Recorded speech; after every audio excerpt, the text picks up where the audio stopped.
To provide a history of text adventures, the documentary Get Lamp covers the origin of the text adventure and the current amateur development scene who have, in the last 30 years since it all started, managed to give it a new name to make it sound all grown up. The new term being interactive fiction. This then gives the genre an abbreviation, IF, for the, albeit small, crowd in the know. Given this leap in the documentary from Infocom in the mid-80s to IF competitions on the World Wide Web, it makes it seem as if these casual developers have stood on the ankles of giants and moved forward in life as much as happy lawmen, but this is really not the case. The text adventures themselves directly influence the creation of many different genres, as the following will hopefully show. The original adventure, or Colossal Cave, is covered in a lot of detail by Get Lamp, as is Zork. To a point. But it stops dead at the release of Adventure International's Adventureland leading into the home micros. This is a shame, as it was when text adventures hit the mass micro market that the evolution of the genre really kicked off. The text adventure, specifically adventure, also directly influenced the creation of graphical adventures, starting with the ever-random Rogue in 1988. If we ignore the mainframe RPGs listed in Matt Barton's rather good book Dungeons and Desktops. This, in essence, entails that the graphical adventure was created before graphics were introduced into the text adventure, but we're not going to talk about them at this particular moment. We're going to skip off the big machines in 1980 to find text adventures from their mainframes and minis getting onto the micros at home in 1981. Given that I am not from the US of A, the focus will be on the Sinclair and Commodore machines with a slice of Apple, but forgoing the US-centric TRS-80. So now we have skipped over Adventureland from its initial 1978 trashy entrance, and just before its Commodore 64 release in 1982, we delve into the Arctic.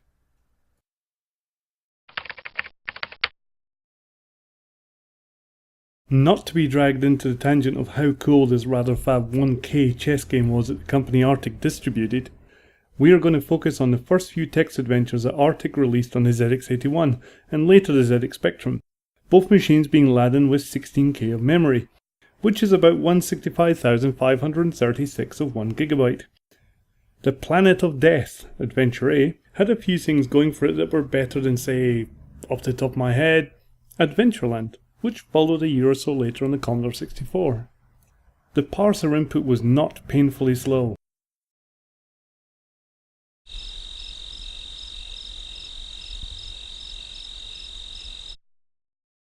The scenario was more involving, which I have to admit is a personal opinion. The puzzles were logical and not bizarrely cryptic, and it did make a reasonable job of the restrictive verb-noun parser. Or it seemed to. You could actually just type use board without all the preamble. It also had the added bonus of being able to type the standard single letters for directions like E for east, instead of having to type go east. This leads us somewhat interestingly to the Arctic game that followed soon after in 1982, called Ship of Doom, Adventure C. It has a most noticeable place in history as being raised as a video game nasty by the ever keen to be offended Mary Whitehouse Brigade. This is why it raised their ire.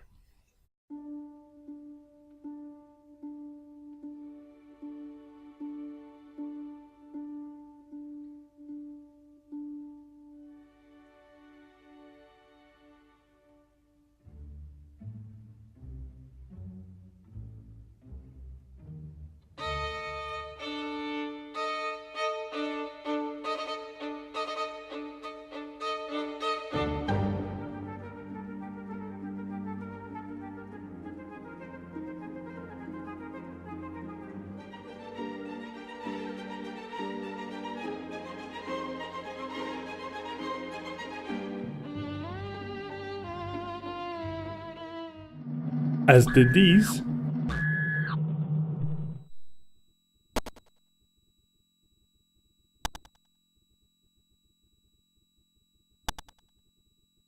This.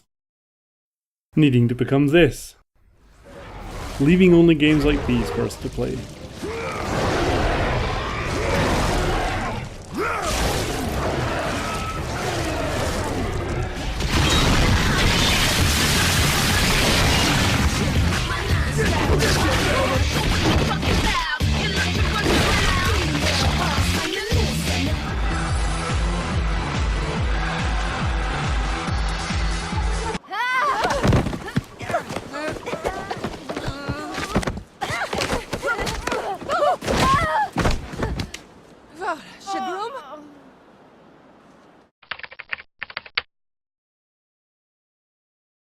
While the Arctic adventures released on the ZX Spectrum were simply throwbacks to the ZX81 games, the literal game changer was about to come along in the world of text adventures from the backwaters of the colonies, more specifically from a house in Melbourne, Australia.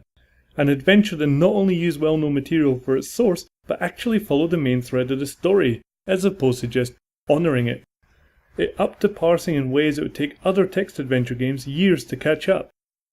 It is now 1982, the same year that Ship of Doom was released, and the same year we could be playing this on a large Unix machine. Albeit for the previous couple of years. You could be playing this in the following year. Or you could be looking forward to this in a few years' time. If you were still lumbered with a ZX81 or resplendent with a ZX Spectrum in 1982, you could be playing this. The Black Crystal was a 6-part adventure game I have quite fond memories of playing, necessitating rather impressive reactions for the combat and providing a whole heap of places to explore.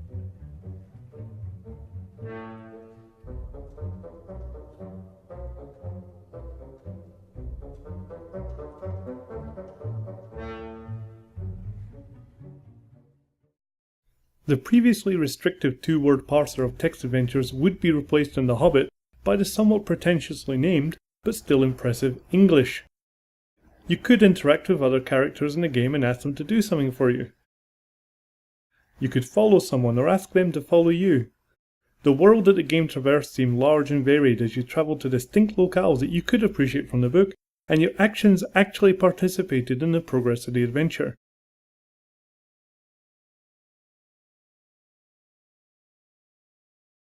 The graphics did take a fair amount of time to display, although nothing like as long as in Heroes of Karn that followed the year after on the Commodore 64.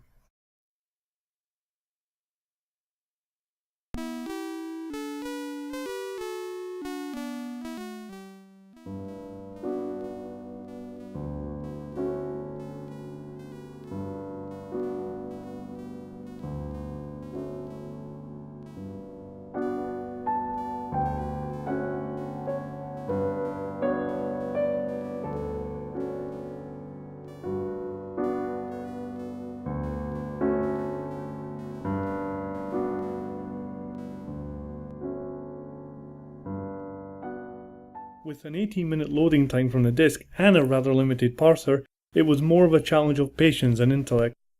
Another game from around that time that had much quicker graphics and also displayed the items you could pick up in the scenery was Blade of Blackpool. That is Blackpool with an E so as to differentiate it from a Stanley knife being found on an English Esplanade. The game was quite descriptive, had quite a nice parser, and was quite a good adventure to play.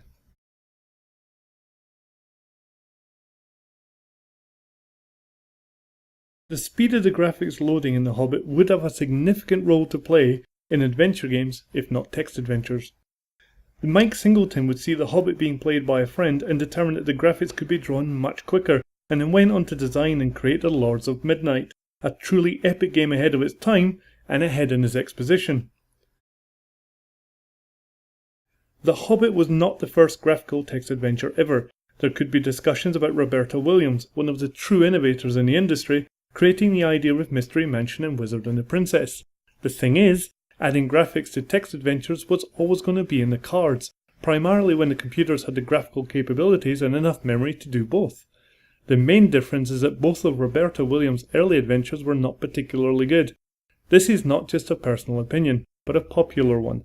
For example, the Zack magazine gave Wizard and the Princess a miserly 15% score. The Hobbit, even with its flaws, is still an impressive game and playable in lots of ways that nearly all of the games on micros from that year and before were not.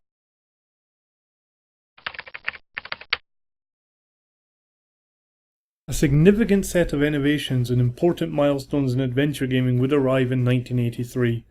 Graphical adventures would move further from their textual-based origins and start to be reshaped from to arcade-like.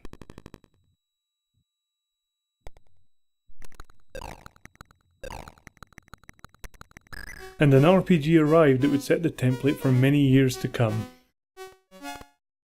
While the original Ultima back in 1980 set the ball in motion, It was Ultima 3 in particular that set the formula which eventually led to the original game being revamped.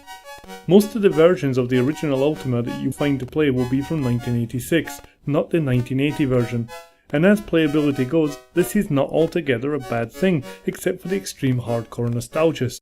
But as most of these guys are still playing a roguelike on a Unix alike in a back room of a basement somewhere, we can safely ignore them.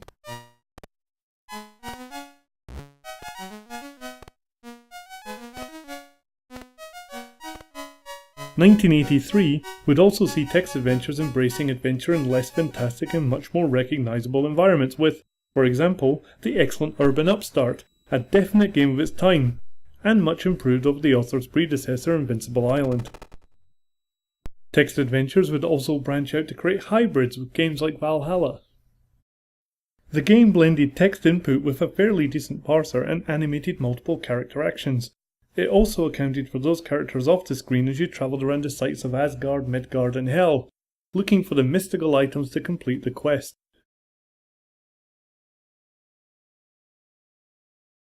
You had to rely on certain characters being around at the right place and time to do things for you, which could entail a bit of waiting around, especially if they inconveniently got themselves killed and sent to hell. And if your alignment ended up being polar to theirs, then it could be a trying battle of wills.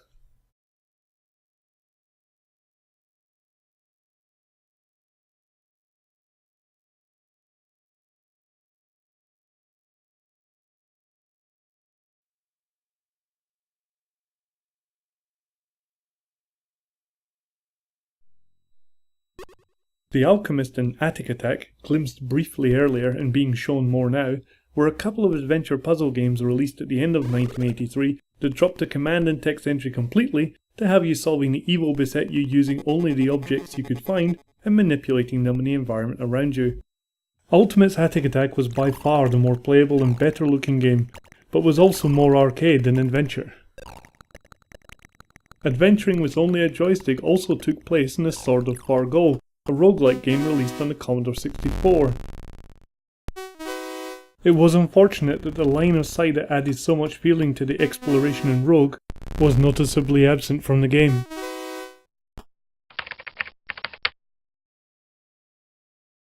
"1984 would bring some big changes to adventuring. Text adventures carried on much of a muchness, with Infocom still creating in-depth, original and interesting work on the larger machines, and Level 9 doing pretty much the same on the micros. But an application came along that would influence the majority of micro-based text adventures released thereafter. This was, of course, the Quill. It was actually released at the very end of 1983, but who wants to be pedantic? This would allow anyone to create a text adventure only limited by the author's imagination, the verb-noun parser, limited available memory, and the basic structure tenets that the Quill could cater for.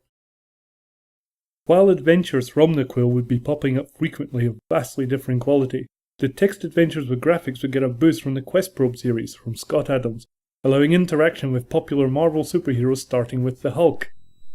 The graphics were a boost, even if the limited number of locations and more limited and somewhat aged parser were not.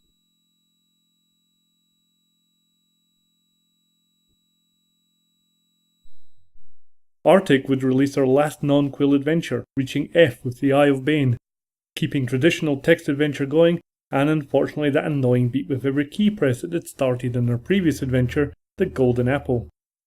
The traditionalists they were, though, the only graphics in the game were on the title screen, but they evolved their adventures ever forward with the discovery of lowercase letters. Oh, wait.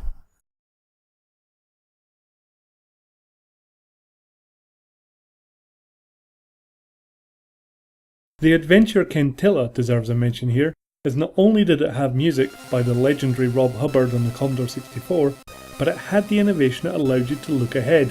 For example, look east before you got there. Simple but brilliant. It is a pity that it didn't take off. It would be nice to look first before finding oneself in a buzzing room of killer bees once we got there. The game's parser was particularly good. The graphics were simple but functional, but the music did add a lot of atmosphere, especially as it changed depending on which locations you visited within the game.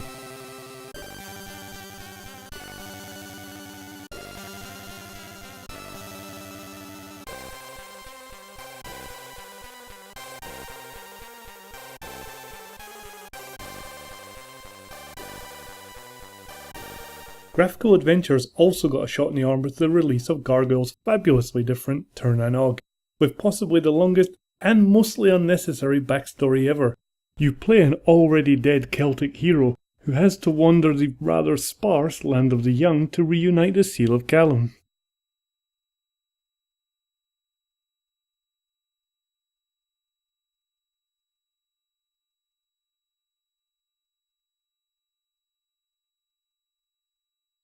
Another graphical adventure that would break onto the scene was Avalon, based in kinda bit flickery 3D, with excellent presentation and the hardest game I ever tried to map given the doors were only accessible at the back and sides of the screen. The game itself was an impressive undertaking with a plethora of magic, combat, puzzles and a large world to explore.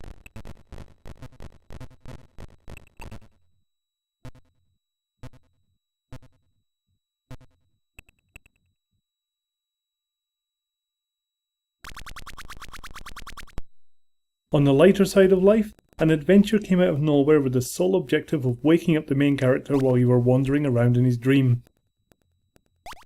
Pyjamarama may claim to be the first graphical adventure, as discussed in the interview in Retro Gamer magazine, but it was kinda preceded by The Alchemist and Attic Attack by almost a year. Great game it is though, and well worth playing through for the amount of variance in the play and puzzles, and it includes a room to play Space Invaders in.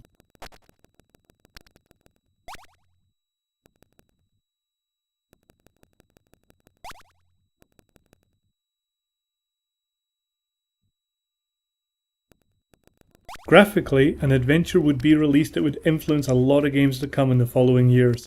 The ever in front Ultimate Play the Game, who had already released the game Attic Attack referred to a few paragraphs ago, released Nightlore in isometric 3D, essentially a puzzle-solving lycanthropic collect-em-up graphical adventure. In order to make up for inflicting The Wizard and the Princess, Roberta Williams invigorated the graphical adventure with a mix of text entry and moving your characters through the scenery in King's Quest, leading to the point-and-click adventure, a genre that would have a much longer lifespan than the text adventures that preceded them. A genre-defying game would be released this year in 1984, with its feet firmly planted in the soil of adventuring, but would introduce a diversity of play that has rarely been matched. It came up earlier in the piece as something directly influenced by the visual speed deficiencies shown in The Hobbit.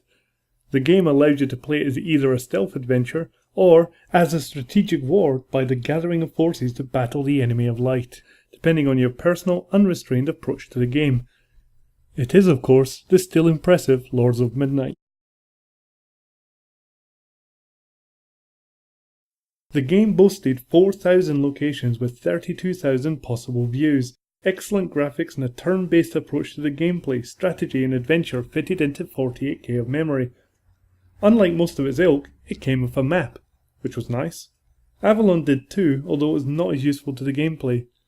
Lord of Midnight's creator Mike Singleton would go on to produce many ever-expansive and distinctly original games including Dark Scepter, Midwinter and Ashes of Empire, all of which were, and are, impressive in their complexity and scope.